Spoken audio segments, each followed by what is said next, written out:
Hello everyone, my name is Richa Srivastava. ये मेरी पहली इंट्रोडक्टरी क्लास है। इस पे मैं बायोलॉजी के बारे में कुछ आपको एक्सप्लेन करने वाली हूँ। जैसे बायो की हिस्ट्री क्या है, कौन कौन से साइंटिस्ट ने क्या क्या काम किया है, इसके बारे में मैं आज आपको एक्सप्लेन करूँगी। सो चलिए स्टार्ट करते हैं। सबसे पहले बायोलॉजी जो है वो दो शब्दों से मिलकर के बना हुआ है। बायो का मतलब होता है लिविंग ऑर्गेनिज्म एंड लॉगस का मतलब होता है स्टडी करना। मतलब जिस साइंस में हम लिविंग ऑर्गेनिज्म की लाइफ की स्टडी करते हैं या लिविंग ऑर्गेनिज्म के बारे में स्टडी करते हैं, उस साइंस को हम बोलते हैं बायोलॉजी।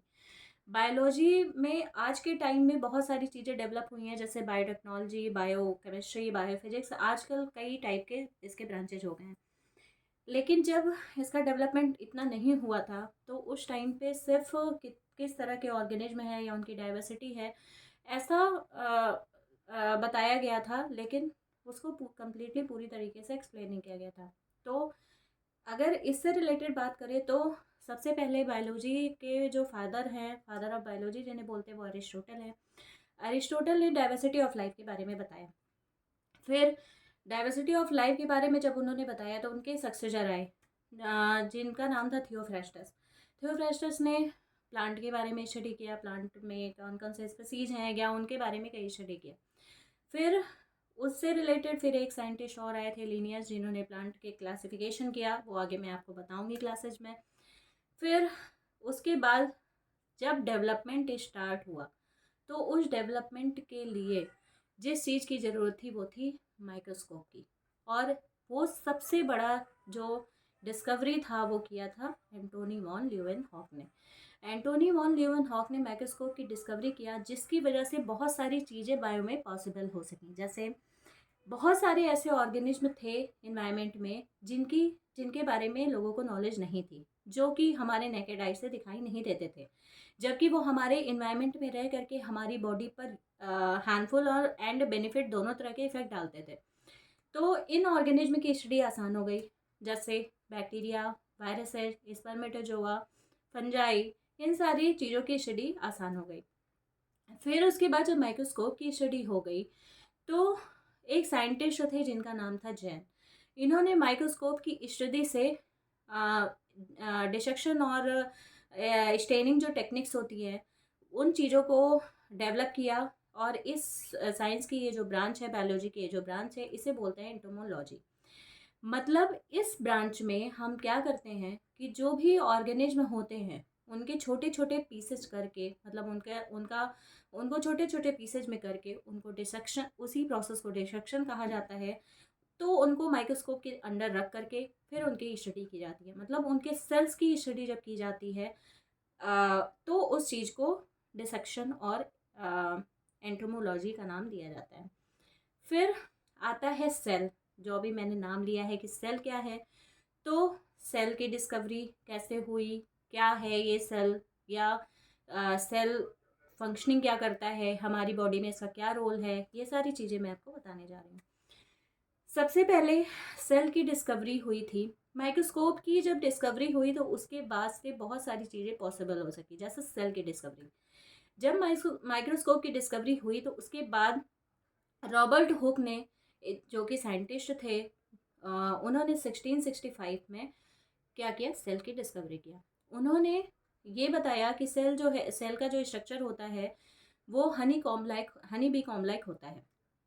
और ये छोटे छोटे कंपार्टमेंट्स होते हैं जिन्हें सेल कहा जाता है। जैसे आज जो जेल बनी होती है उसमें छोटे छोटे कंपार्टमेंट्स होते हैं, उन्हें सेल बोलते हैं। सेम उसी तरीके से इन्होंने जो सेल को माइक्रोस्कोप के अंदर रख करके जब देखा इन्होंने, तो वो छोटे छोटे कंपार्टमेंट लाई दिखाई दिया, तो इन्होंने उसे सेल नाम दिया।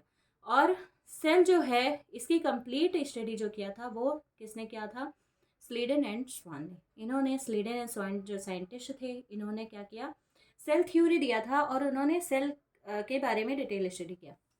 जैसे सेल हमारी बॉडी में क्या फंक्शन करता है, मतलब उन्होंने ये सबसे पहले बताया कि सेल जो है वो हमारी बॉडी का बेसिक स्ट्रक्चर फॉर्म करता है। मतलब हमारी बॉडी की जो बेसिक यूनिट होती है वो क्या होती है, सेल होती है। ठीक है। तो अब ये सेल का जब फॉर्मेशन हुआ तो ये सेल हमारी बॉडी को बनाती कैसे है, तो सेल जो है वो हमारी बॉडी को बनाने का काम करती है कैसे, डिवीजन के थ्रू।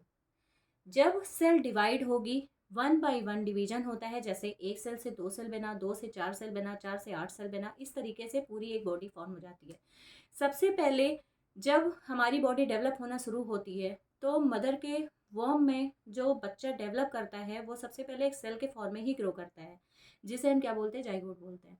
फिर वो जाइगोट धीरे धीरे डेवलप करके क्या बन जाता है, एक सेल का फॉर्मेशन, एक पूरे बॉडी का फॉर्मेशन करता है। तो इस तरीके से एक पूरी बॉडी फॉर्म हो जाती है।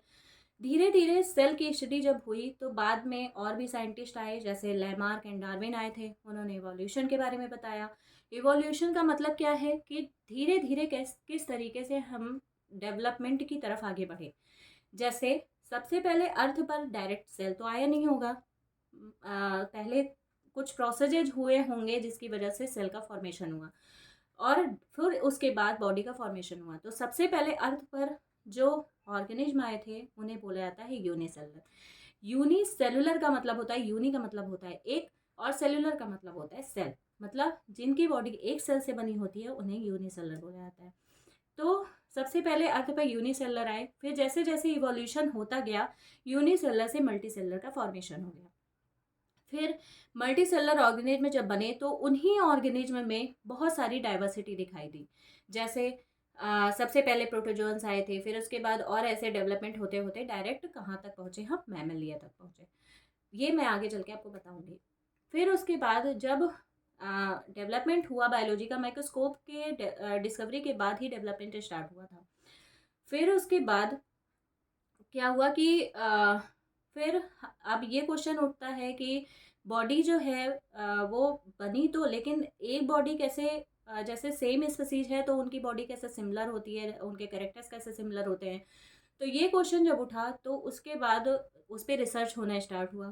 फिर साइंस के फील्ड में या बायोलॉजी के फील्ड में हम मान सकते हैं एक बहुत बड़ा बूम आया, और ये था जेनेटिक्स की डिस्कवरी। मतलब फादर ऑफ जेनेटिक्स जिसे बोला जाता है वो है मेंडल। मेंडल ने क्या क्या कहा, मेंडल ने अपना एक्सपेरिमेंट किस चीज़ पे किया ये मैं बताती हूँ।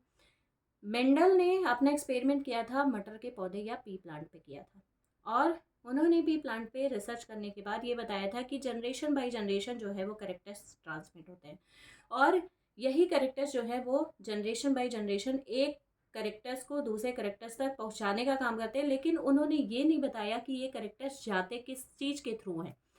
बाद में हर्षे चेन एंड चेज साइंटिस्ट थे जिन्होंने ये बताया कि हमारी बॉडी में मॉलिकुलर जेनेटिक्स की जो यूनिट होती है उसे बोलते हैं डीएनए या जीन बोलते हैं, और यही डीएनए जो है वो कैरेक्टर्स को ट्रांसमिट करने का काम करता है।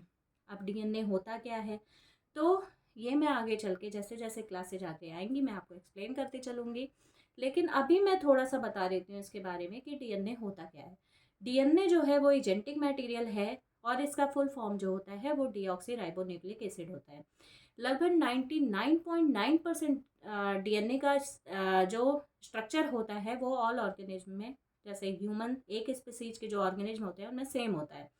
केवल 0.1% का डिफरेंस होता है जिसकी वजह से हमारे कैरेक्टर्स जो है वो मैच नहीं करते। तो इस तरीके से देखा जाए तो हमारी बॉडी में जो कैरेक्टर्स ट्रांसमिट होते हैं, मदर फादर के जो कैरेक्टर्स ट्रांसमिट होते हैं वो किसके थ्रू होते हैं, वो डीएनए के थ्रू ट्रांसमिट होते हैं। और डीएनए के स्ट्रक्चर के बारे में सबसे पहले किसने स्टडी किया था, तो डबल हेलिकल मॉडल जो उनका दिया था, डीएनए का जो दिया था वो किसने दिया था, वॉटसन एंड क्रिक ने। ये साइंटिस्ट थे। और उसके बाद जब डीएनए की डिस्कवरी हो गई फिर आगे चल के और डेवलपमेंट हुआ बायोलॉजी का, जिसके थ्रू बायोटेक्नोलॉजी की हेल्प से आज हम बहुत सारी चीज़ों में बायो की हेल्प से बहुत सारी चीज़ें हम कर सकते हैं। जैसे हम डीएनए को चेंज भी कर सकते हैं, डीएनए को ट्रांसमिट कर सकते हैं, आर्टिफिशियल डीएनए बना सकते हैं। इस तरीके से बायोटेक्नोलॉजी की हेल्प से आज हम बहुत आगे आ चुके हैं। सो आज मैं अपनी क्लास में बस इतना ही एक्सप्लेन करना था मुझे। अब ये मेरी पहली क्लास थी, सो अगर कुछ गलती हुई होगी तो उसके लिए सॉरी। और अगर मेरे वीडियोस पसंद आएंगे तो प्लीज़ मेरे चैनल को लाइक करिए, सब्सक्राइब करिए। Thank you.